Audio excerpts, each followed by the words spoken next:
आदाब, नमस्कार, अस्सलाम वालेकुम नाज़रीन। पल पल न्यूज के न्यूज रूम से मैं हूं आपके साथ नदीम अकरम। पीएफआई को लेकर के देश भर में हंगामा मचा हुआ है, जिसकी तस्वीरें लगातार जो हैं सामने आ रही हैं, जहां भारतीय जनता पार्टी सड़कों पर उतर करके बैन करने तक की मांग कर रही है, तो वहीं पीएफआई को लेकर के गोदी मीडिया का जो नंगा नाच है वो लोगों के सामने बखूबी सामने आ रहा है, जिस पर बात करना लाजमी हो चुका है। पर इस बीच दिल्ली में आज प्रोटेस्ट होना था पीएफआई के लीडरों को लेकर के, जो गिरफ्तारी हुई है, इजाजत मिली दिल्ली के जंतर मंतर पर करने की। फिर सुबह जब जंतर मंतर पर लोगों को इकट्ठा होना था तो आधी रात को परमिशन जो है वो कैंसिल कर दी गई, जो कि स्क्रीन पर आप लेटर देख रहे हैं कि डिप्टी कमिश्नर ने इस प्रोटेस्ट की इजाजत जो है वो कैंसिल कर दी है। जहां लीडरों की गिरफ्तारी हुई है, सड़कों पर लोग एहतजाज करना चाहते हैं तो एहतजाज भी अब नहीं करने दिया जा रहा। और जब केरल में लोग उतरे तो 500 से ज्यादा सदस्यों की गिरफ्तारी की गई, जिसकी तस्वीरें लगातार लोगों के सामने आ रही है। पर इस बीच गृह मंत्रालय से एक रिपोर्ट पीएफआई को लेकर के जारी कर दी गई है, जिसमें यूएई, कतर, सऊदी अरब, ओमान और तमाम खाड़ी देशों का जिक्र किया गया है। और ये रिपोर्ट आने के बाद खलबली मच गई है। किस तरीके से गृह मंत्रालय से रिपोर्ट जारी की गई है, एक बार इस पूरी रिपोर्ट पर नजर डालते हैं। पॉपुलर फ्रंट ऑफ इंडिया यानी पीएफआई ने 2047 तक भारत को इस्लामिक राष्ट्र बनाने का प्लान तैयार किया है, जो कि रिपोर्ट में कहा गया। पीएफआई का मानना है कि पढ़े लिखे और संपन्न मुसलमान कभी साथ खड़े नहीं होंगे, इसलिए उसके टारगेट पर पसमानदा या आर्थिक रूप से कमजोर मुस्लिम और सामाजिक तौर पर पिछड़े हिंदू हैं। ये दावा गृह मंत्रालय की खुफिया रिपोर्ट में किया गया है। ये रिपोर्ट सभी सेंट्रल एजेंसियों से शेयर की गई है। इसी के बाद पीएफआई पर शिकंजा कसने के लिए सरकार ने एजेंसियों के साथ मिलकर ऑपरेशन ऑक्टोपस शुरू किया है। ऑपरेशन में एनआईए, ईडी, 11 राज्यों की पुलिस, सीआरपीएफ और एटीएस शामिल किया गया है। पहली कड़ी में 22 सितंबर को 11 राज्यों में 96 जगहों पर रेड हुई और 106 से ज्यादा पीएफआई कार्यकर्ताओं को अरेस्ट किया गया।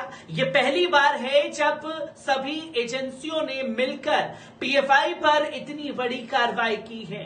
दूसरी कड़ी की शुरुआत जल्द ही दक्षिण और पश्चिम राज्यों में हो सकती है। एक अधिकारी ने हमें बताया कि पीएफआई का प्लान गृह मंत्रालय की खुफिया रिपोर्ट मिली। इसमें मिशन 2047 का डिटेल प्लान और इसे कैसे पूरा किया जाना है, इसकी जानकारी दी गई। रिपोर्ट के मुताबिक पीएफआई का प्लान राष्ट्रीय स्वयंसेवक संघ की छवि खराब कर देश की 60% आबादी को उसके खिलाफ करना है। इस 60% में से 50% एससी, एसटी और ओबीसी समुदाय के लोग और 10% मुस्लिम हैं। ऑपरेशन ऑक्टोपस की पहली रेड में खुलासा हुआ कि पीएफआई के पास बड़े पैमाने पर विदेशों से पैसा आ रहा है। ईडी ने भी कोर्ट में कहा कि भारत से बाहर रह रहे पीएफआई के सदस्य भारत में अपने एनआरआई अकाउंट्स में पैसे भेज रहे थे। फॉरेन फंडिंग रेगुलेशन से बचने के लिए उन्हें संगठन के नेताओं को ट्रांसफर किया गया।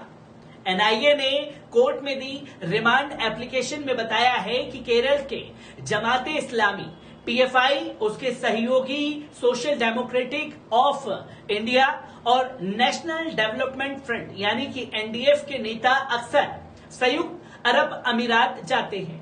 वे ज्यादातर अबू धाबी और दुबई का टूर करते हैं। अमीरात इंडिया फ्रेटर्निटी फोरम और इंडियन कल्चर सोसाइटी यानी कि आईसीएस के कर्नाटक चैप्टर दुबई में पीएफआई के फ्रंट के तौर पर काम कर रहे हैं।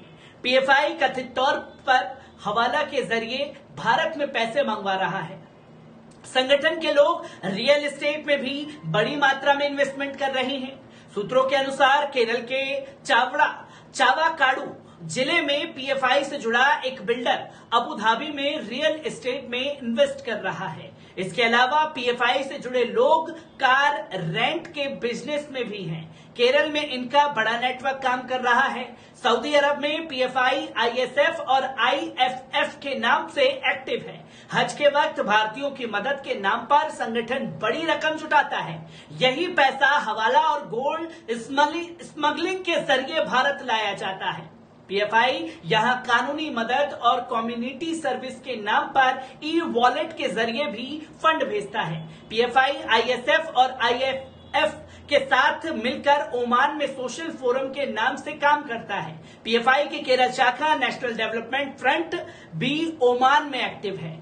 जांच एजेंसियों को पता चला है कि इसने हवाला के जरिए पीएफआई को 44 लाख रुपए भेजे हैं। ओमान में एनडीएफ और पीएफआई के लीडर अशफाक चोकिन नकद पुलिया फंड जमा करने का जिम्मा सौंपा गया है। ये पैसे रिहेब इंडियन फाउंडेशन नाम की संस्था के जरिए पीएफआई तक पहुंचाए जाते हैं। खुफिया रिपोर्ट में दावा किया गया है कि भारतीय छात्रों की मदद से पीएफआई ने तुर्की में जड़ें जमा ली हैं। उसने नौशाद नाम के एक स्टूडेंट को सबा हेतिन जेमे यूनिवर्सिटी यानी कि पीएचडी करने के लिए तुर्की भेजा है। वे वहां पीएफआई के लिए फंडिंग जुटा रहा था। कुवैत इंडियन सोशल फोरम यानी कि पीएफआई का सेल ऑर्गेनाइजेशन है। ये सालाना सदस्यता के नाम पर लोगों से पैसे लेता है। उसका दावा है कि पैसे जुटाने का मकसद मुस्लिम हितों की मदद करना है। ये ग्रुप कुवैत के अमीर कर्मचारियों और कारोबारियों को टारगेट करता है। उन्हें बाद में हिंसा और बाबरी मस्जिद तोड़ने के वीडियो दिखाकर कट्टरपंथी बना दिया जाता है। ओमान में पीएफआई कल्चरल फोरम नाम से चलता है। इसमें मलयाली समुदाय के लोग जुड़े हुए हैं। ये संगठन सीरिया में इस्लामिक स्टेट के समर्थक थे। इनमें से एक मोहम्मद फहीमी सीरिया में आईएसआईएस नेटवर्क को गाड़ियां बेचता था। आईएसएफ, आईएफएफ और सीएफ कतर में बसे भारतीयों से पीएफआई और एससीपीआई के नाम पर पैसे जुटाता है। पीएफआई अपने सदस्यों का रिकॉर्ड नहीं रखता, इसलिए एजेंसियों को कार्रवाई करने में दिक्कत आती है। हाल में हुई कार्रवाई के बाद हमने पीएफआई के कई पदाधिकारियों से संपर्क किया, लेकिन ज्यादातर नंबर बंद आए, जो कि गोदी मीडिया दावा कर रहा है। संगठन की आधिकारिक वेबसाइट नेशनल इन्वेस्टिगेशन एजेंसी यानी कि एनआईए ने गुरुवार आधी रात के बाद पॉपुलर फ्रंट ऑफ इंडिया यानी कि पीएफआई के ठिकानों पर छापा मारा था। केंद्र सरकार पीएफआई पर एक्शन की तैयारी कर रही है।